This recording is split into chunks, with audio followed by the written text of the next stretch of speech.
Tensions today are escalating, and there are deepening fears surrounding the Russia and Ukrainian crisis. We want to show you these brand new satellite images. They are revealing that 550 troop tents, equipment, and hundreds of vehicles are all here in an airfield in Crimea. Now, with these new developments, Washington-Moscow tensions are really at their highest since the Cold War. Experts say that roughly 130,000 Russian soldiers have gathered near the Ukrainian border. During an interview with NBC News last evening, President Biden urged Americans to immediately leave Ukraine. Take a listen. What I've asked is American citizens should leave now. We're dealing with one of the largest armies in the world. This is a very different situation, and things could go crazy quickly. Now, when pressed on sending troops in, President Biden had this to say. What scenarios would you put American troops to rescue and get Americans out? There's not. That's a world war. When Americans and Russians start shooting at one another, we're in a very different world than we've ever been in. Not even on behalf of simply evacuating Americans? No. How do you do that? How do you even find them? This is not like, I'm hoping that if, in fact, he's foolish enough to go in, he's smart enough not to, in fact, do anything that would negatively impact on American citizens. Sounds like Afghanistan 2.0 on evacuating Americans in Ukraine. And joining us now, Tom, to discuss all of these developments that are happening today is former Trump campaign foreign policy advisor and Newsmax contributor George Papadopoulos. George, great to have you with us this Friday. Thanks a lot for having me.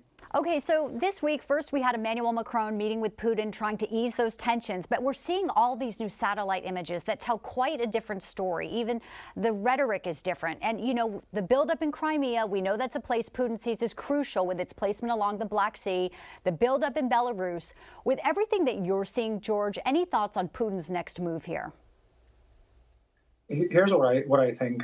In just over a little bit of a year, the failed policies of this administration have ushered in a political, security, economic, and now foreign policy crisis.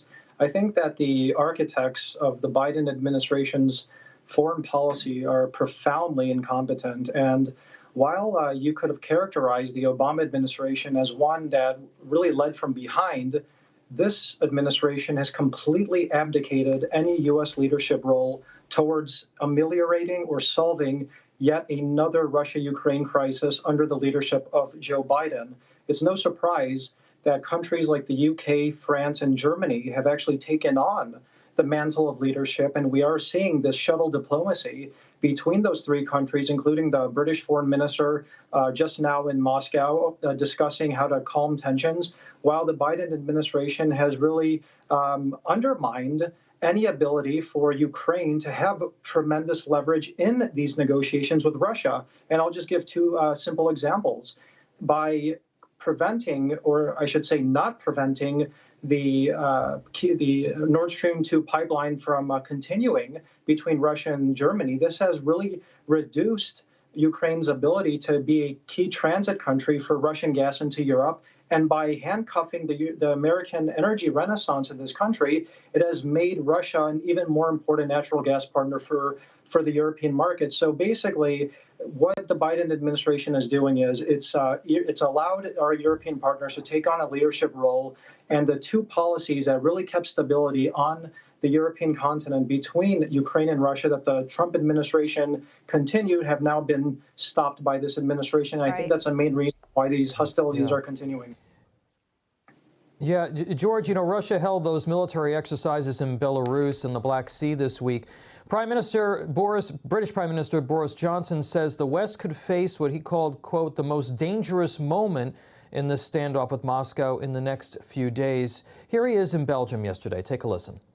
This is probably the most dangerous moment, I would say, in the course of the next few days in what is the biggest security crisis that Europe has faced for decades. And we've got to get it right. And I think that the combination of sanctions and military resolve plus diplomacy are what is in order. George, I think to your point earlier, the world has sort of learned that you kind of want to play poker with Joe Biden. We keep on hearing about concessions to try to avoid a conflict. From what you've heard that's on the table, what do you think Putin gets here, and what would you be most concerned about if the Biden administration pushes too far on those concessions? You know, I've actually been in Europe, and I've been having a very close viewpoint of what's going on from the European side regarding this conflict, because of course they're the ones who might face a backlash regarding any potential spillover effect of this particular potential war, I should say. What I really think is going to happen is, and I think we're already starting to see this become a real policy, is that there's going to be some sort of sphere of influence situation in which the NATO countries in the Balkans, Romania, Bulgaria, Poland, are going to see an augmented American presence like we already are seeing. The country of Greece, for example, has become essentially a U.S. military base at this moment, and they're really trying to prevent the continuation of Russian influence in this part of the world, which, of course, this new conflict with Ukraine has prevented. So I think we are going to see that in terms of the U.S. response. And moving forward in Ukraine, I don't envisage a Russian invasion, but I do think that there will be some sort of solution in the East in which the East will be granted far more autonomy. And this, of course, will be nothing more important for the Russian interest in Ukraine. All right. Thank you, George Papadopoulos. Always appreciate your insights. Have a great weekend. Thank you very much. Thanks, George.